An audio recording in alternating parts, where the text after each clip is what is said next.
ನಮಸ್ಕಾರ. ಗುರು ಬ್ರಹ್ಮ, ಗುರು ವಿಷ್ಣು, ಗುರುದೇವ ಮಹೇಶ್ವರ, ಗುರು ಸಾಕ್ಷಾತ್ ಬ್ರಹ್ಮ, ಸತ್ಮೈ ಶ್ರೀ ಗುರವೇ ನಮಃ. ಭಗವಂತ ಶ್ರೀ ಸದ್ಗುರು ಸಾಯಿನಾಥ್ ಮಹಾರಾಜಿಗೆ ಜೈವನ್ನ ಕೂಗುತ್ತಾ ಭಗವಂತ ಎಲ್ಲರಿಗೂ ಇಲ್ಲಿ ಬರುವಂತ ಭಕ್ತರಿಗೆ ಎಲ್ಲರಿಗೂ ಸಕಲ ಭಾಗ್ಯ ಆರೋಗ್ಯ ಭಾಗ್ಯವನ್ನು ಕೊಟ್ಟು ಆಯುಷ್ಯ ಆರೋಗ್ಯ ಕೊಟ್ಟು ಕಾಪಾಡಲಿ ಅಂತ ಹೇಳಿ ಎಲ್ಲರಿಗೂ ಭಗವಂತನ ಬೇಡಿಕೊಳ್ಳೋಣ. ಪರಮಾತ್ಮ ಒಳ್ಳೇದು ಮಾಡ್ಲಿ, ಎಲ್ಲರಿಗೂ ಆಯುಷ್ಯ ಆರೋಗ್ಯ ಕೊಟ್ಟು ಕಾಪಾಡಲಿ ಅಂತ ಹೇಳಿ. ಹೌದು ಹೌದೌದು, ಎಲ್ಲರಿಗೂ ಗುರು ಸದ್ಗುರು ಸಾಯಿನಾಥ್ ಮಹಾರಾಜ್ಗೆ ಎಲ್ಲರೂ ಭಗವಂತ ಎಲ್ಲರಿಗೂ ಒಳ್ಳೆಯದನ್ನು ಮಾಡಲಿ ಅಂತೇಳಿ ನಾವು ಪ್ರಾರ್ಥನೆ ಮಾಡೋಣ. ಸಮಸ್ತ ನಾಡಿನ ಮೈಸೂರಿನ ಜನತೆಗೆ ಗುರುಪೂರ್ಣಿಮಾ ಶುಭಾಶಯಗಳು. ಎಲ್ಲರೂ ನಿಮ್ಗೆ ಯಾರನ್ನ ದೇವ್ರಂತ ಗುರುಗಳಂತ ಅನ್ಸ್ತೀರ, ಯಾರು ಆಗಿರ್ಬೋದು, ಅವರು ತಂದೆ ತಾಯಿ ಗುರುಗಳು, ಓದ್ ಮಾಸ್ಟರ್ಗಳು, ಇಲ್ಲ ನಿಮ್ಮಲ್ಲಿ ಯಾರಲ್ಲಿ ಗುರುಗಳನ್ನ ಕಾಣಿಸ್ತೀವಿ ಅವ್ರಿಗೆ ಹೋಗಿ ವಂದನೆ ಮಾಡಿ. ಫೋನ್ ಎಲ್ಲಾರು ಮಾಡ್ಬೋದು, ಇಲ್ಲ ಎದುರುಗಡೆ ಪ್ರತ್ಯಕ್ಷ ಮಾಡಿ.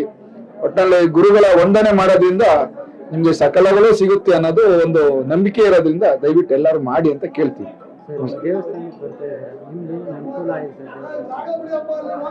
ಒಂದು ಇಲ್ಲಿ ದೇವಸ್ಥಾನಕ್ಕೆ ಬರೋದ್ರಿಂದ ನಮ್ಗೆ ಒಂದು ಒಳ್ಳೆ ಶಾಂತಿ ಸಿಗುತ್ತೆ, ನೆಮ್ಮದಿ ಇದೆ, ಮತ್ತೆ ಆ ಎಲ್ಲಾ ಕಾರ್ಯಗಳು ನೆರವೇರುತ್ತೆ.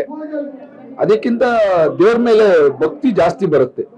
ಇವಾಗ ಯುವಕರಲ್ಲಿ ದೇವ್ರು ನೋಡುವಂತ ಇದು ಭಕ್ತಿನೇ ಇಲ್ಲ, ದೇವಸ್ಥಾನಕ್ಕೆ ಬರೋದು ಅಲ್ಲ. ಅದನ್ನ ಹೇಳೋದು, ನೀವು ದೇವಸ್ಥಾನದಲ್ಲೇ ಬಂದು ದೇವ್ರು ನೋಡ್ಬೇಕಂತ ಏನಿಲ್ಲ. ನಿಮ್ಮಲ್ಲಿ ಯಾರು ಗುರುಗಳಂತ ನೀವು ಅನ್ಕೊಂತೀರಿ ಅವರಲ್ಲಿ ಗುರುಗಳು ನೋಡಿ ಅಂತ ಹೇಳ್ತೀವಿ. ಸಾಧ್ಯ ಆದಷ್ಟು ಬಂದು ದೇವಸ್ಥಾನಕ್ಕೆ ಬರ್ಬೇಕು. ಬರೋಕ್ಕಾಗಲಿ ನೀವು ಎಲ್ಲಿದ್ದೀರಿ ಅಲ್ಲೇ ದೇವ್ರು ನೋಡ್ಬೋದಲ್ವಾ. Thank you. ನಮ್ಮ ಗೋಕುಲದಲ್ಲಿ ಸಾಯಿಬಾಬಾ ಇರೋದ್ರಿಂದ ಗೋಕುಲ ನಿವಾಸಿಗಳು ಈ ಏರಿಯಾಗಳಿಗೆ ತುಂಬಾ ಒಳ್ಳೇದಾಗ್ತಾ ಇದೆ. ಎಲ್ಲ ಬಂದು ಬೇಡ್ಕೊಂಡು ಹೋಗ್ತಾರೆ. ನಾವೊಬ್ಬರಿಗೆಲ್ಲ ಸರ್ವ ಸುಖ ಅನುಭವ. ಅದಕ್ಕೆ ನಾವು ಬರ್ತೀವಿ, ನಮಗೆಲ್ಲ ಒಳ್ಳೇದಾಗಿದೆ, ನನ್ಗೆ ಹುಷಾರಿಲ್ಲ, ಹುಷಾರಾಗ್ತಾ ಇದೆ, ನಾವು ಬೇಡ್ಕೊತೀವಿ. ನಮ್ಮೊಬ್ಬರಿಗೆ ಇಲ್ಲ, ಇಲ್ಲಿರೋರಿಗೆ ಎಲ್ಲರಿಗೂ ಒಳ್ಳೇದ್ ಮಾಡ್ಲಿ. ಏರಿಯವ್ರಿಗೆ ಇದು ಓಪನ್ ಮಾಡಿದ್ಮೇಲೆ ಸಾಯಿಬಾಬಾ ದೇವಸ್ಥಾನದಲ್ಲಿ ಎಲ್ಲ ಚೆನ್ನಾಗಾಗಿದೆ. ರೋಡು, ರಸ್ತೆ, ಜನಗಳು ಒಳ್ಳೆ ಬುದ್ಧಿನೂ ಕಲಿತಾ ಇದ್ದಾರೆ. ಆಮೇಲೆ ಯಾರು ಕೆಟ್ಟದ್ದು ಅಂತ ಹೋಗ್ತಾ ಇಲ್ಲ. ಕಾಣಿಕೆ ಗಿಣಿಕೆ ಎಲ್ಲ ಬರುತ್ತೆ, ಹೊರಗಡೆಯಿಂದನೂ ಬರ್ತಾರೆ ಬಹಳ ದೂರದಿಂದ. ಎಲ್ಲರಿಗೂ ಒಳ್ಳೇದಾಗಿದೆ. ಈಗಲೂ ಎಲ್ಲರಿಗೂ ಒಳ್ಳೇದಾಗ್ಲಿ, ಎಲ್ಲರೂ ಆರೋಗ್ಯ ಆಯ್ಕೆ ಕೊಡ್ಲಿ, ಚೆನ್ನಾಗಿರ್ಲಿ ನಮ್ಗಿಂತ ಅಂತ ಅಷ್ಟೇ. ಜನಸಂಖ್ಯೆ ಇವತ್ತು ಪೌರ್ಣಮಿ ದಿನ ಜನಸಂಖ್ಯೆ ಚೆನ್ನಾಗಿ ಬರ್ತಾ ಇದ್ದಾರೆ. ನಮ್ಮನೆ ಪಕ್ಕನೆ, ನಾವು ಇಲ್ಲಿಂದ ಚಿಕ್ಕದರಿಂದನೂ ಇಲ್ಲೇ ಇದೀವಿ. ರಾಮಂದ್ರ ಅಂತ ಇತ್ತು, ಅದು ಸಾಯಿಬಾಬಾ ದೇವಸ್ಥಾನ ಮಾಡೋದು ಒಳ್ಳೇದಾಯ್ತು. ಜನನೂ ಬರ್ತಾರೆ, ಆರೋಗ್ಯನೇ ಇದೆ, ಎಲ್ಲರಿಗೂ ಒಳ್ಳೇದು ಆಗ್ತಾ ಇದೆ.